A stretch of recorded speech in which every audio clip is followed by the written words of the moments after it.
Welcome to Club Soda's Mindful Drinking Festival. We're online, global, and as always, absolutely free. Hi, I'm Drew, and I'm one of the co-founders of Club Soda. And I'm Laura, the other co-founder of Club Soda. We help you change your drinking in ways that help you live well. So whether you're looking to cut down, stop for a bit, or quit, you can find what you need from podcasts and books and courses on joinclubsoda.com. This festival, we've brought you an amazing lineup from over 100 people from across the world. And our programme this time really is global. Every day starts down under with me, Sarah. As well as organising the festival in Australia, I spend my time looking for alcohol-free alternatives and tips for people who choose not to drink, but who still want to live a social, fun and adventurous life.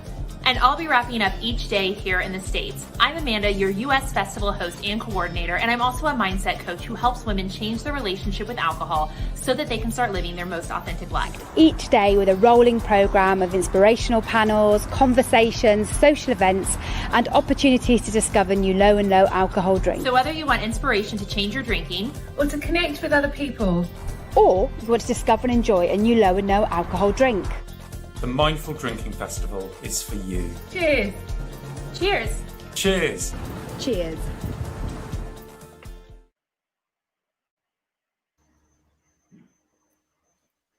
Hello, everybody. Welcome to the Mindful Drinking Festival. I am super excited to be here. And this is the Supercharging Your Influencer Profile session. And I'm going to introduce you guys as I see you on my screen. So I've got Ashley, who's the Global Senior VP of E-commerce from Liars, which is a brand wanting to grow fast and globally and wanting to use influencers to do that. I have Katie from Sober Black Girls Club, who has grown an incredible following. And Shay Gomez from No Booze Babes, who has the best background that I've seen. So, so what I want to start with first is just to have each of you kind of introduce yourselves, how you came to this space, how you came to this, mindful drinking space, and, who you are, a little bit about you. And Ashley, I'm going to start with you. Oh, thanks. So yeah, thanks for having me today. It's really great. It's an interesting concept having both the brand and influencers chatting here and seeing both perspectives. So as you mentioned, I work for Liars Spirit Co. and we are a non-alc spirit company. We are global and scaling super quickly, which is very exciting. It's been amazing to see the trend globally and just how fast this movement is picking up. And I'm sure you can attest to that, girls, as well with your channels. It's really interesting to see everyone's walks of life and what's leading them down this path as well. But a little bit about Liars. We have 13 variants, which I think makes us super unique in the space because what we're doing is mimicking the flavors that we all know and have previously loved with alcohol, for example, and you're able to then recreate any sort of cocktail that you used to drink or previously drank or might be missing. But you can also mix it for a low ABV alternative if someone wants, say, a lower strength alcohol. Because we are mimicking those flavors, you have the flexibility, and it's really empowering for someone to drink a drink their way, no matter how you want it, whether it's full alcohol, low alcohol, no alcohol. So that's what we're really proud of bringing to the table for everyone, is that flexibility. That's awesome. I love that. I love that you're giving control to the consumer instead of trying to control the consumer. I think that's such a great business model. Shay, I'm going to go to you now. Yay! Hi, everyone. My name is Shay Gomez, and I'm the creator of No Booze Babes, which is a community of sober and sober-curious babes who have been there, drank that, and are looking to live their best lives booze-free. I started the page a little under 6 months ago at about my 6-month mark of sobriety, and this Sunday marks 1 year for me, which I'm super excited about. Woo, woo. Super excited. I have some really exciting things in store for that. But yeah, I mean, that's really me. When it comes to my drinking and why I chose to, ditch the booze, long story short, was kind of just done with the blackouts, the hangovers, the anxiety. I didn't really like the person that I was when I was drinking. didn't even recognize that girl actually. And so it just made me start questioning myself. And, I always want to, put my best foot forward with everything, my career, with relationships, just every aspect of my life. And, alcohol was holding me back for a lot of that. And I wasn't, able to live my best life. And, booze has really freed me. And it's empowering to be booze free. So I'm so happy and honored to be on this panel with you, babes. Thanks, Shay. I love that. Been there, drank that. All right, now Katie, you are up. What brings you to this space? Hi, everyone. My name is Katie. I'm the founder, creator of Sober Black Girls Club. So we started Sober Black Girls Club in about 2018.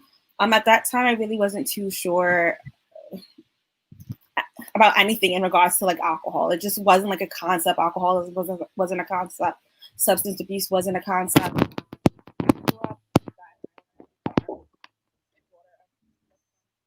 So we really just grew up straight and narrow. Like we went to like private school, things were great. And I went to college, and then I went to law school, and I didn't know at the time that we were drinking excessively. And then after school, I guess I had graduated, where I just became depressed for a number of reasons, and I started drinking a lot. And at that time, I didn't know that like a lawyer could be an alcoholic. I didn't know that someone who was so high functioning can have like an alcohol issue, alcohol problem.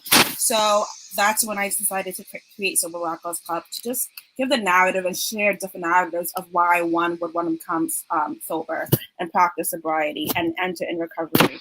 So yeah, thank you for having me here. I love that.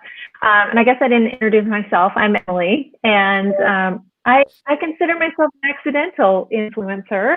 I started sharing my story a few years ago, and ended up writing a book, and starting a Facebook page or starting an Instagram page. And so that brings me to my next question: is, did you ever think anyone would call you an influencer? Because when I was asked to do this session, I was like, me? Really? What does influencer mean to you? And I'll start with you, Ashley. Yeah, so I think a lot of people may think of an influencer as someone who has, a large following and that sort of thing. But I actually think it's a person that's held in high regard or a high standing within a particular industry or movement, or, a conversation whose voice is being heard.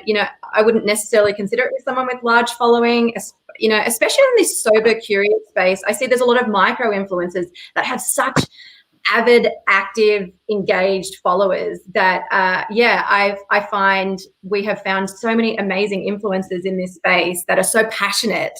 And so, I've really found it a joy to work with all sorts of influencers in this space. How about you, Katie? I'm so sorry. I mean, I was like so into her what she was saying. No, that's fine. Like, what does being an influencer mean to you in this space? Yes, that was the question.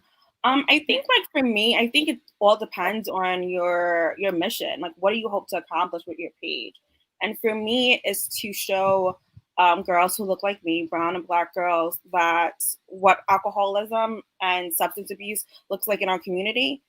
And I say that again because for a while I didn't realize I had a problem, because in my head, my favorite show, one of my favorite shows, is Shameless, and I thought that alcoholics or people with alcohol issues looked like Frank Gallagher. So here I am, like going through a number of issues, whether it's health, mental health, or maybe like losing a job, this and that, and I'm not contributing anything to my drinking. It just was like, no, I can't have a drinking problem. I started drinking in college. I wasn't 14 drinking.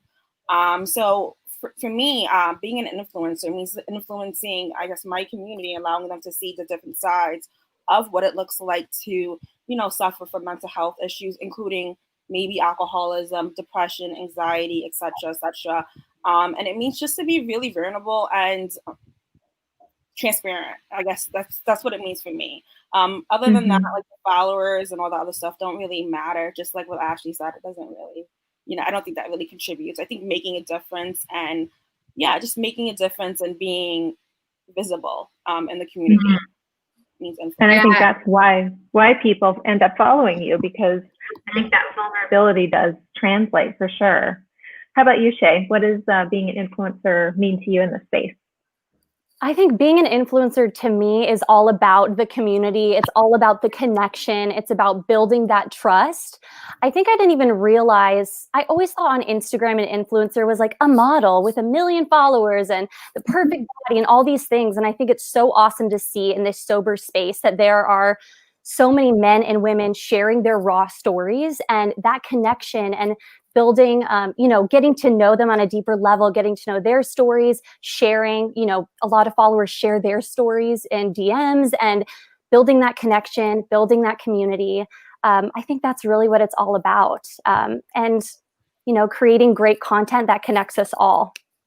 Mm-hmm. Yeah, I think that's when I really had the aha moment for influencer in this space was when I had people reach out to me like, hey, I saw your post a while ago and I did that challenge you posted about, and I've been sober for 30 days, I've been sober for 6 months, or I really cut down on my drinking and gosh, I feel great, thanks. And I was like, oh, okay. Yeah. It's not about like pushing products or about getting sponsorships, or it really is about, the positive influence in this space, which I think is so great. So one question we have here is, I'd like to hear about Lyre's influencer program, how many they work with, etc. How does that work, Ashley? Yeah, so I think that's a great question. I mean, pre-COVID and since COVID, how that has actually shifted as well is really interesting. I mean, pre-COVID, times have changed now. Budgets have changed, approaches have had to change. And what we've found too is since COVID, there's been a real kindness around brands, both brands and influencers, in trying to go, do you know what, let's do our best, let's work together, let's see what we can achieve and how we can help people. It's been more about helping as opposed to, like you say, it's not just about that product push, and we've started to work really well and kind of shifting influencers into an affiliate space.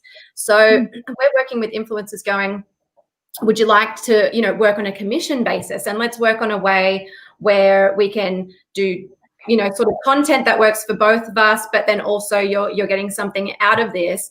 But then that also allows us to go, okay, one, this influencer definitely believes in the quality of their following, if they're willing to do that, because they stand by that they have, achieved quality followers and it's not just been mass numbers, and that they also believe in the product and they align with your product and they feel that our brand is relevant for their audience. So that's where we've kind of really navigated and worked our way with influencers in that sense to really weed out who we think are the right partners for us. Mm-hmm. No, I think that's great. I'm wondering if Shay or Katie, if you either have, any experience with partnering with a brand, or, I know I've had people reach out like, can I send you this? If you like it, you post about it. Have either of you had any of those kind of relationships? Shay, why don't you go ahead and... I didn't want to interrupt. Yeah, I mean, definitely, I think as, you build your profile and everything and you catch people's attentions, like different brands, you have them reach out. So I've definitely experienced that. I am very picky about what I choose to share.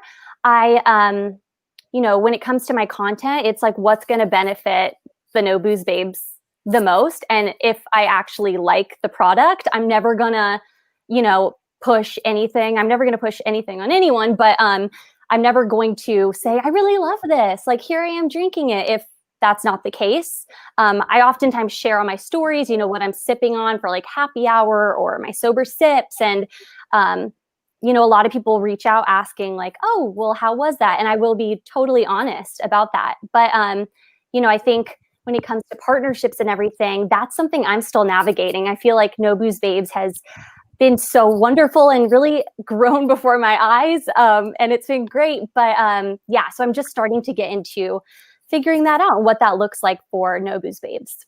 Nice. Very nice. How about you, Katie? What's that look like for you? So a lot of our members, and we have a lot of members, they're really sober curious. Especially now with COVID-19, they're just entering the space of, okay, this is what my substance issue looks like. Maybe I do have a problem. Maybe I don't. So we're really helping our members navigate. So I'm basically I pretty much say no to a lot of stuff, to be honest. I think I've said no to maybe 85% of the things, just because I know like how I was. I'm still in early sobriety, but I know how I was when I was still drinking. I was very sensitive, and I'm a Cancer, so I'm definitely sensitive. And I'm always just thinking about how are my members going to feel if I'm advertising this workout plan. You know, they already have to worry about A, B, and C. I don't want to put that pressure on doing this, or you know, certain drinks. And it's just, I never want my members right now to feel pressure to do anything. And they are so influential, and I guess that's my job, and I get it. But I think like in early sobriety, everyone wants the quick fix, and because they think that they do A, B, or C, it's going to be quick. Like it's gonna happen, and I'm gonna get sober. And I thought that too. I didn't think it was gonna take me 2 years to get sober. I thought like you just had to want to stop drinking, and then you were sober. And that's clearly, not the case. So I pretty much would no to a lot of things, just for my members' sake. And I think that once, again, we're just a year old.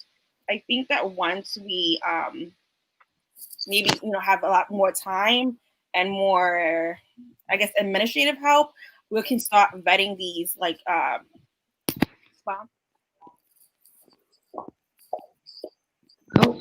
vetting that they deserve. So yeah, I think it just depends on your following and why do people follow you, for what? Yeah, I agree with that too. I mean, with your following as well, you'd have to be so careful, you know, for example, if something would trigger them as well, like you'd have to be very conscious of triggers and who you align with. Yeah. That's a really good point, Ashley, too. Yeah, you know, I think it's important too when you do share something, it's like, this is what worked for me. This is what I really like. And so where it's an endorsement and not necessarily this is what you have to do. And I think that does come across differently.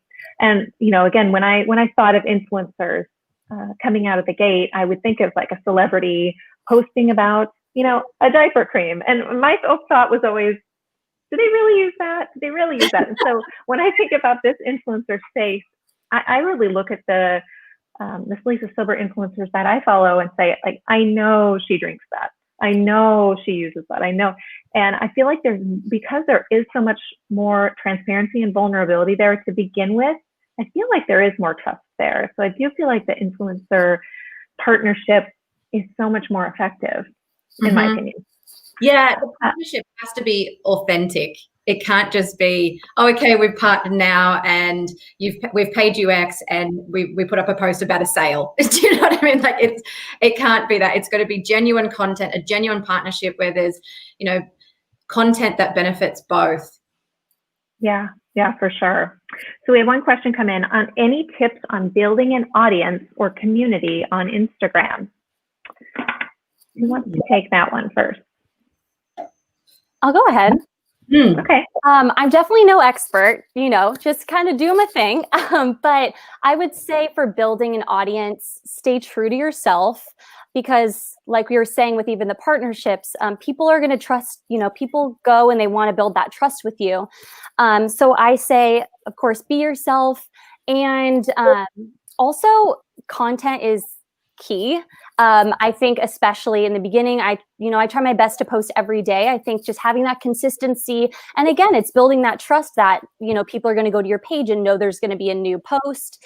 You know, I would say those two things. There's probably a lot of aspects, hashtags, all that good stuff. But I think just finding your voice. I mean, if you look back on my page 6 months ago, it looked very different. You know, I kind of had to find like my groove in this space and, you know, what I really wanted to say, what I wanted it to look like, and just trying to find my way. So I think that takes time too. So have patience with yourself with that. Absolutely. And from the brand perspective, I've found, you know, it's not just posting for content's sake either. You know, when we have following and being the brand, I find it's better off posting when we actually have something of value to say. And otherwise we don't want to bombard people's feeds and, and that sort of thing. But yeah, and to your point, hashtagging, location tagging, all of these sorts of things, making sure that we're a part of the conversation where our audiences are. Yeah. How about you, Katie? I think, honestly, Instagram is one of our biggest social media sites. I guess, I think we have like 13,000 followers now, and that really happened within the last year. And I think two things. I think COVID-19 definitely.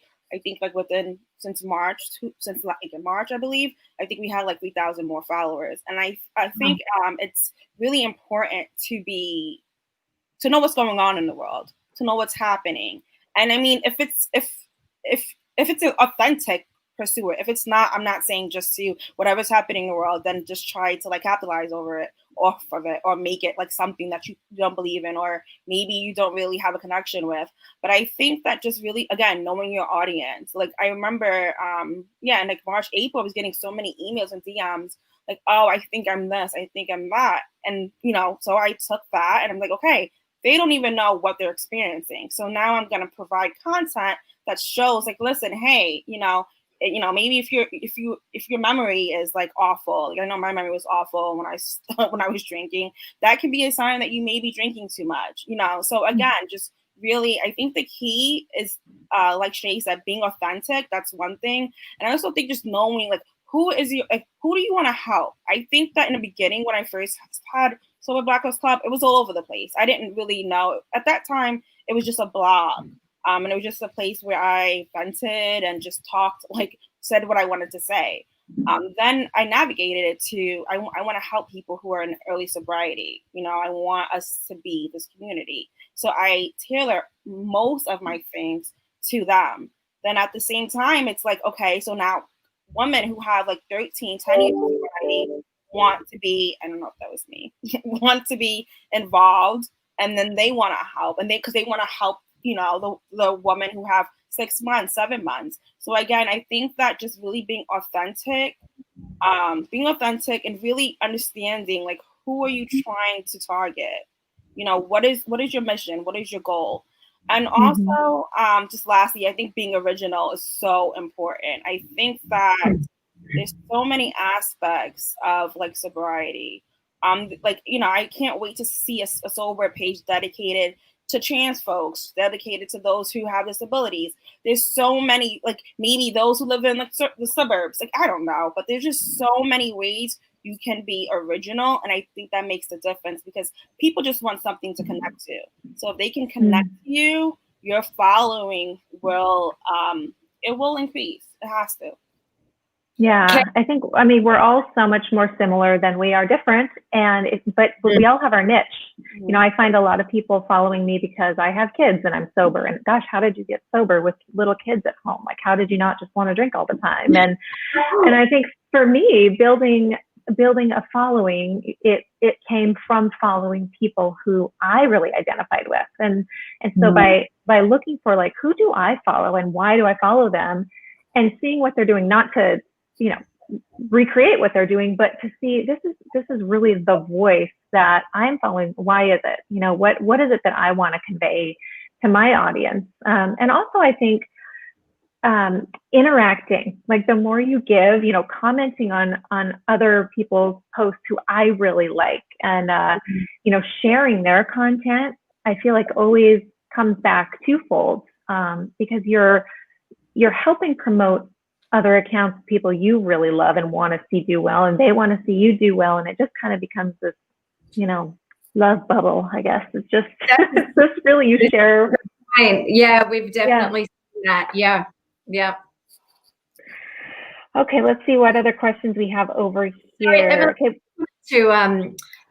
Katie had mentioned that you saw quite a spike in growth since COVID, and I just wanted to extend on that. It's been quite interesting as well from our brand perspective. When COVID hit and lockdowns were happening, everyone around the globe saw alcohol sales spike.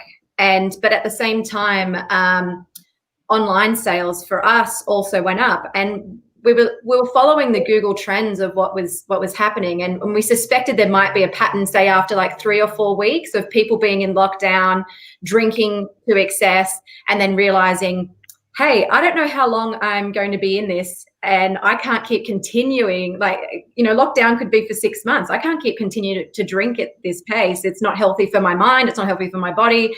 And we started to see that correlation of about 3 or 4 weeks after lockdown.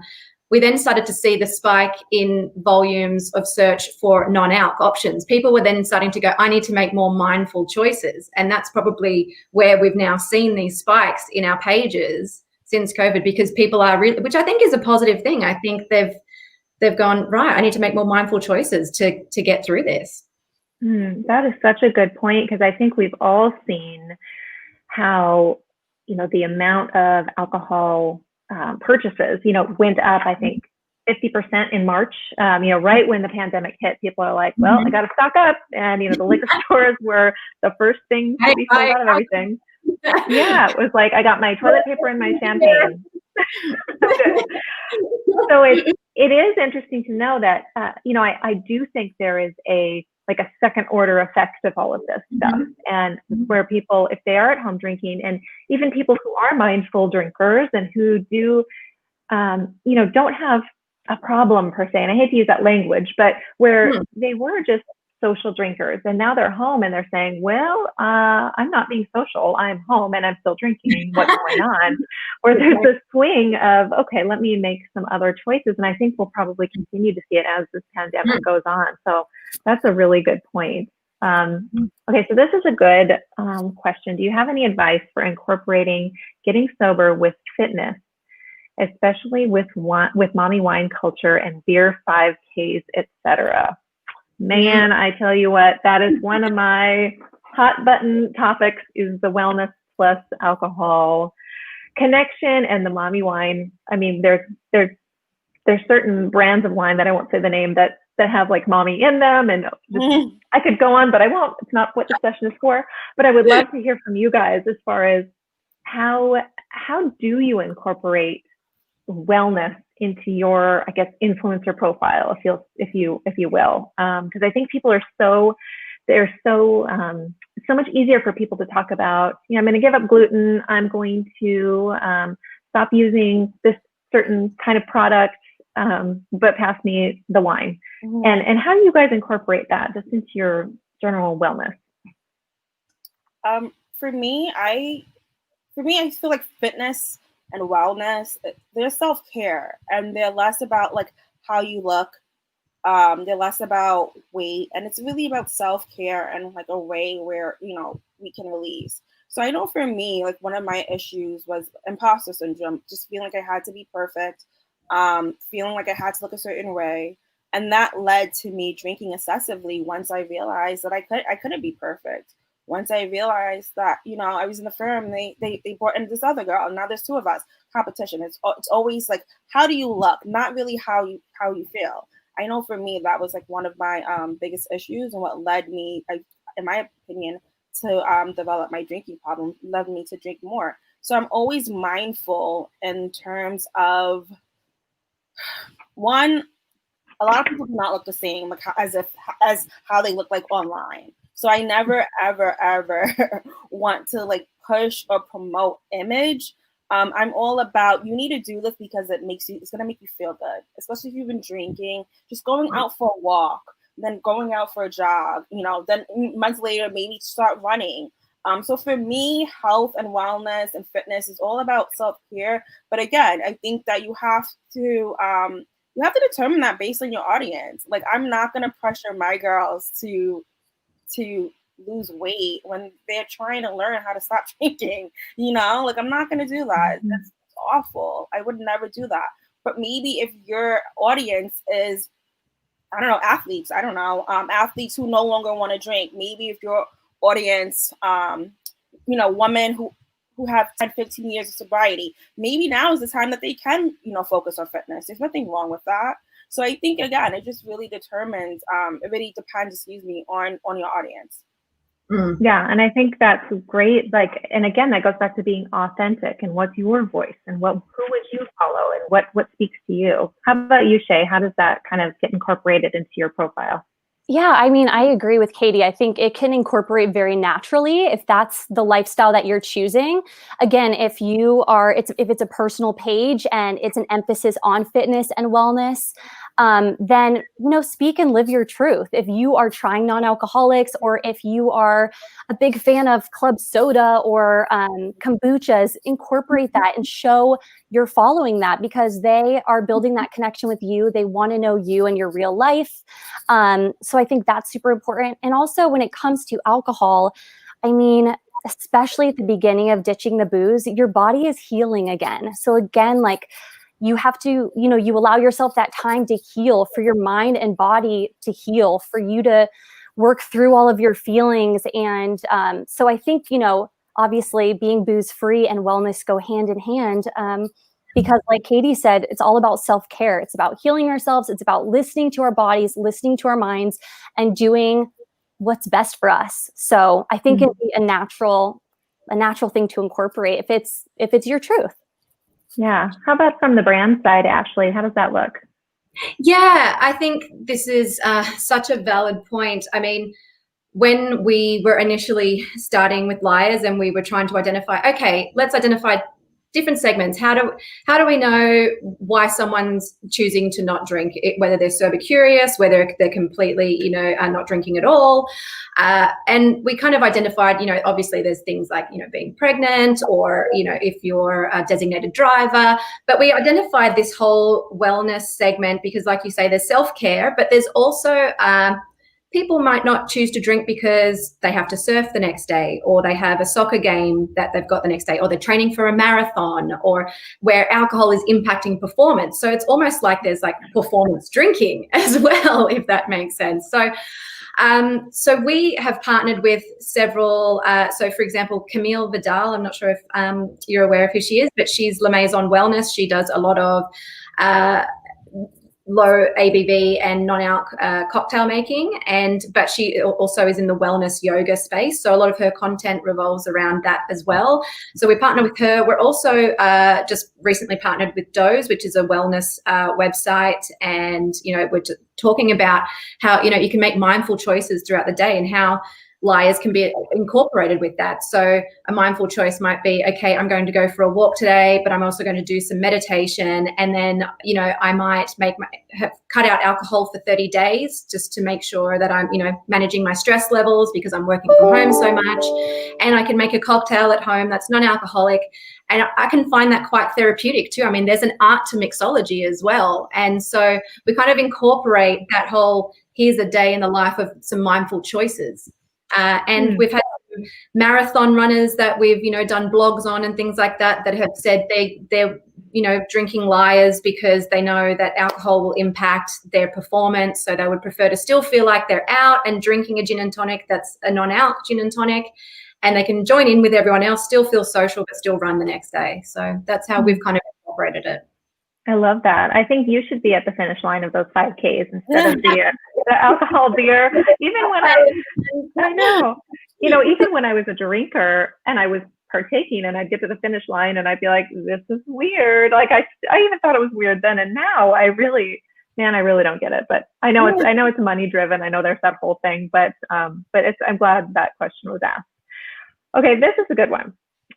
Tips on overcoming imposter syndrome and fear of rejection. That's a good one. Who wants to take that one on head first? I do. Katie.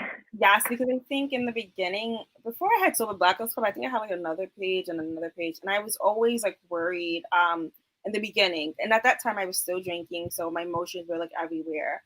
About like how would people think about me? Like, no, what would people think about me? Would they think I, was this crazy alcoholic who was gonna see my page? Was I worthy? Like, should I post this up? Should I do this? Should I do that? I can say honestly that the more authentic I became in my posts, and not just posting quotes, but like sharing my story, sharing like, okay, this embarrassing thing happened to me. Like 2 years ago, this happened to me. The more my following grew and the more I became confident that people just want something that they can, relate to. So in terms of like imposter syndrome, there's no one like you. There's only you. You are the only one who has your story. We might have similar stories. Our stories might, sound similar. I may be able to relate to you, but you're you and I'm me. And the more authentic you are, and I'm not saying like you have to, I'm not telling you what to create or what to post, but the more true you are to yourself, you'll be just fine. Like you'll be just fine. You'll impact people. And it's not even about like the followers. It's about like the people you're touching, the people you're reaching. So in terms of like imposter syndrome, I know feeling like, you're not, I know I hear this a lot of times. Like, I'm scared to create this because you have this. And, I'm like, girl, create. Trust me. You're not going to take anything away from me. If anything, people are going to see like maybe sobriety is the way to go because we both are creating the same similar platform. So yeah, and in terms of rejection, the fear of rejection, that's really, I always say this. I'm not for everyone, and I don't want to be for everyone. Like I don't like to use the word try, but your community will find you, and it will be authentic. It will be, a safe space for many people. So I definitely understand imposter syndrome and fear of rejection because I feel like in the beginning I really feared those two things a lot. But again, the more authentic I became in my posts, in my creations, the more I realized that people like me because I'm me. That's why they like me. And if they didn't, that's fine too. I don't care. But like, my following because I am me. So yeah, good luck with that. You'll be fine. That's great. And it really made me think of some advice I got from Annie Grace once, which was you want people to dislike you quicker.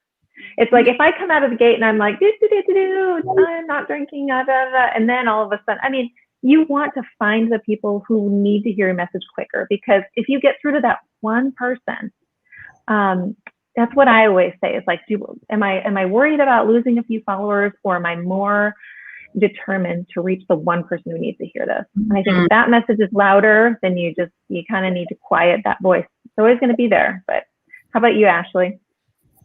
Yeah, I guess it's hard to answer that from an influencer's perspective. I'm not an influencer, but I can definitely identify with imposter syndrome. Like even coming on today, it's like, what? Am I meant to be an expert in this now? Like,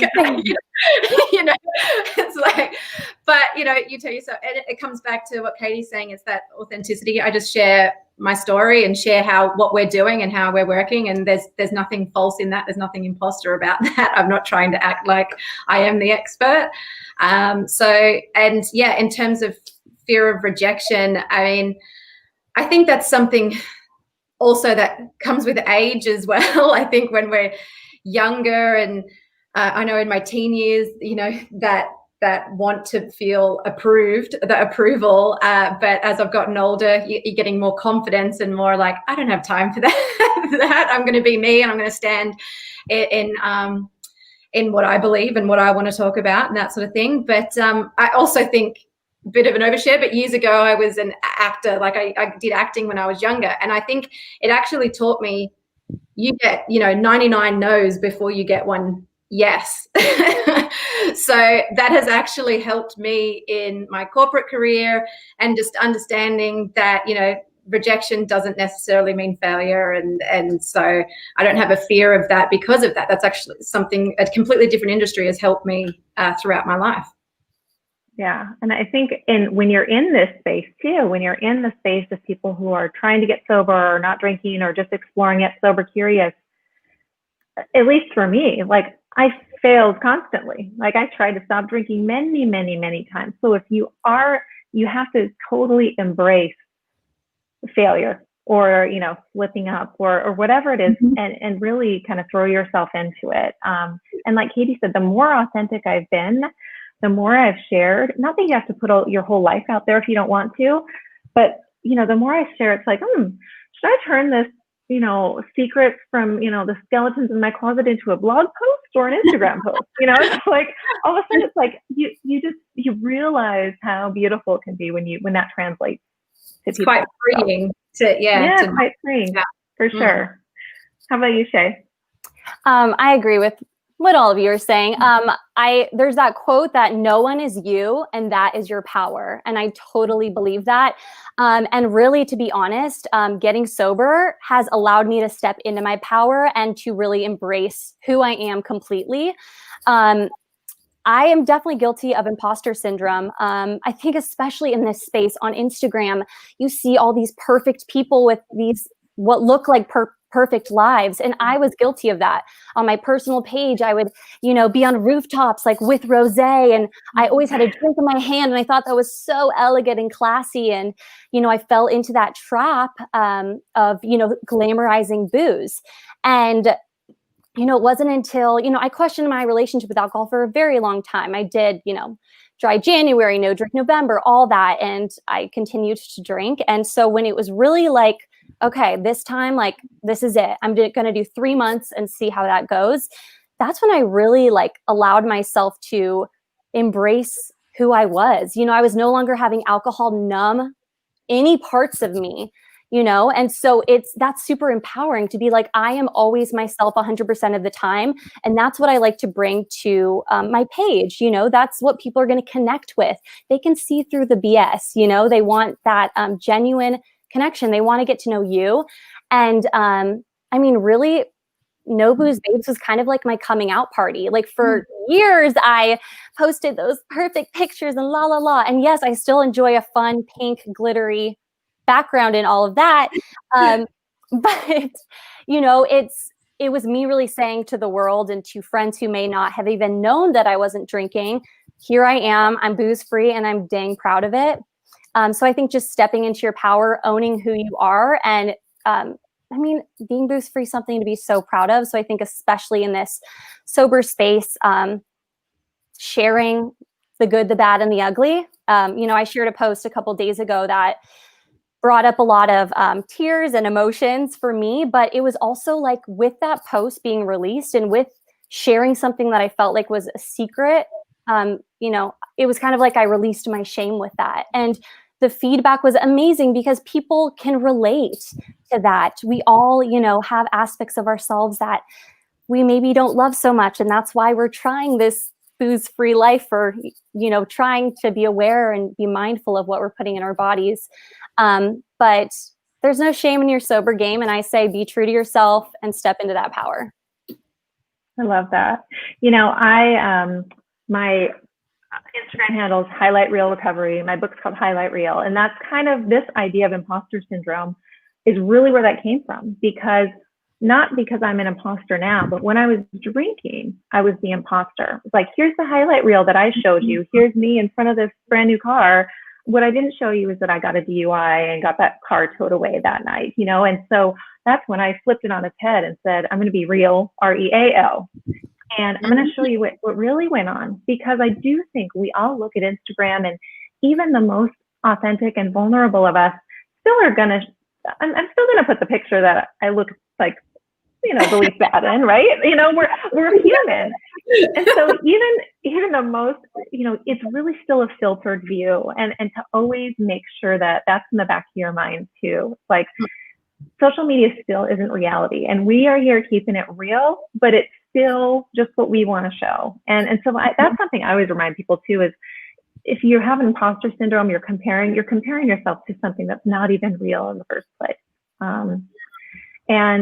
So that's something I think can help too. But I've loved chatting with you guys. I think this has been so helpful. I'm so blessed that we all can share the same space on the crazy internet. And I always tell people, gosh, this is my friend, this is my friend, this is my friend. It's like, do you have any friends that don't live inside the computer? Like, why would I? They're all so great. So I really appreciate you guys being here, and yeah, thanks so much. It's been awesome. Thank you. It's been great. Okay. Thanks, everyone. Ladies. See you guys on IG. See you on the gram. Hashtag.